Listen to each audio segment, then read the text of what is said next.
Hey, it's Sean from Tested. We're back with some more shop tips. In a previous shop tip, we talked about drill bits and all kind of drilling. This time we're going to be making more holes, but we're going to be doing them all by hand using a variety of punches. So we're going to start from some of the more simple ones and work our way through the advanced and show you what's out there. All of you have probably seen these revolving hole punches. You can get them just about anywhere. They're just a lever action, typically used for things like punching holes in belts. Obviously this one does not need more. It has a simple anvil down at the bottom and you could just rotate it to different sizes, and it has an ejection port for getting the debris out. You can unscrew these and replace them with different sizes, or if you break or damage one, these tend to be pretty cheap. You can pick them up just about anywhere. Good for thin materials like, fabrics, leather, etc. Moving on, we're going to look at the bore punch, and this is another hand punch, but it is very, very sharp, and it is meant for things like paper, cork, rubber, stuff like that that is thin and soft, and you particularly if you need like something precision. So if I have a piece of cork here, I can just simply bore it out. This edge is very sharp. This is actually very similar to what they use for industrial hole punches. I used to work at Kinko's. We had a 3-hole punch that you could do a stack of paper like that, and these are basically on drill spindles, and you would just use a lever to drill through the whole thing all at once. So bore punch.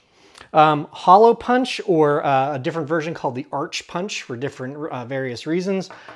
These tend to come in sets where you have a variety of sizes to choose from. Sometimes these are called gasket sets, and you can use them for making washers, so it's good for like cork, plastic, rubber, stuff like that. And typically you're going to be using a hammer with this. And there we go. One note about this is you want to make sure you have the right punching surface. If you're punching into something that's too hard or soft, you can either damage your cutting instrument, or if it's too soft, it will deform the material that you're trying to punch too much. So this is a really rigid, high-density plastic punch board that is specifically made for punching. We're going to move on to the precision punch. These are precision punch sets, sometimes called shim punch sets.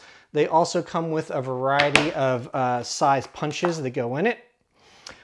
These can run really expensive. This is an example of where spending more money is worth it because the tolerances on these are so tight that the cheaper ones that you get tend to be very sloppy and are not going to get the results you want. So it has this hardened steel punch that very precisely fits within this acrylic top so you can see through and see what you're cutting, and then it has the punch on the bottom. This is made for very thin materials. The reason I have it is I would punch precision washers for camera parts. So these little tiny guys that need to be very, very precise in an oddball size, and they needed to be super flat, no curling on the edges or anything like that. So this is a metric one because these are for German cameras. And basically what you would do is you would scribe lines on your metal. This is 0.07 millimeter stainless steel. You would slide it in here, line it up with the engraving marks that are on it. You insert the cutter and you press it flat against the material, and then you want a good sharp tap, and we'll get this perfect little flat cylinder with no curling or damage on the edges. And then you could feed it in again and use an even smaller one to make custom washers, which is what I was using it for.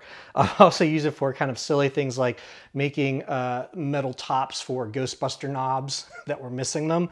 So there's a variety of things you can do with it. You can do plastic, thin metals, etc. with this guy. Like I said, spending a little extra money on these guys is worth it. Finally, we're going to get to the hand punch or lever punch. This is the Junior number 5, or 5 Junior, number 5 Junior. This was originally made by the Whitney Company. This design is well over 100 years old. It's still made today. It is virtually unchanged from then, and it simply works with a hardened steel punch and a little anvil that's hollow at the bottom. Each set comes with a variety of punches that you can swap in and out. And it can go up to about a 9/32 hole and punch through about 1/8 inch sheet metal. Now, it depends on the type of metal, like some of the steels it won't do. We have some aluminum here. It has a stop that you can adjust if you want to repeat cutting and get it exactly in the same place. Put it in. There we go. I'm very excited to reveal one of the things we worked with Adam on recently, because we used a bunch of these and killed a bunch of these. So you'll find out about that later. So the Whitney Roper hole punch, good for sheet metals, also plastics and other soft materials. And then we go to like something a little unusual. This is a knockout punch, often called a panel punch, because it's often used for electrical panels, for making holes in them to run conduit. So the idea with this, it's kind of interesting. You unscrew this, they come in a bunch of sizes. I have a smaller one right now.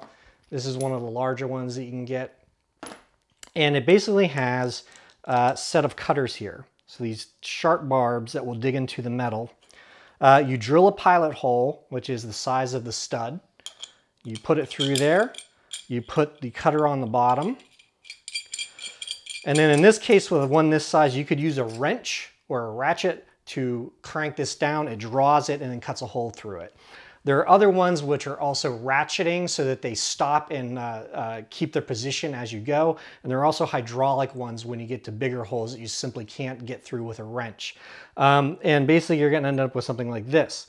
So the question is, I'm sure you're asking, well, why the heck would you do this if you're already drilling a really big hole in it? Why would you go through the effort of using this to make another big hole? The reason being, if you look at this that we did with the drill bit, it's actually kind of rough and ragged, which happens a lot of times when you're drilling sheet metal. It catches and it makes burrs. The knockout punch makes a really nice clean hole that doesn't have much of an edge to it, which is obviously really important if you're running electrical wire through it. So if you need really clean big holes through sheet metals or even plastics or fiberglass, because there's specialized ones for different uses, the knockout punch is probably the way that you want to go. And if you go big enough, you need the hydraulic version. So that's some of the ways you can hand punch and tool punch through different things other than using drill bits.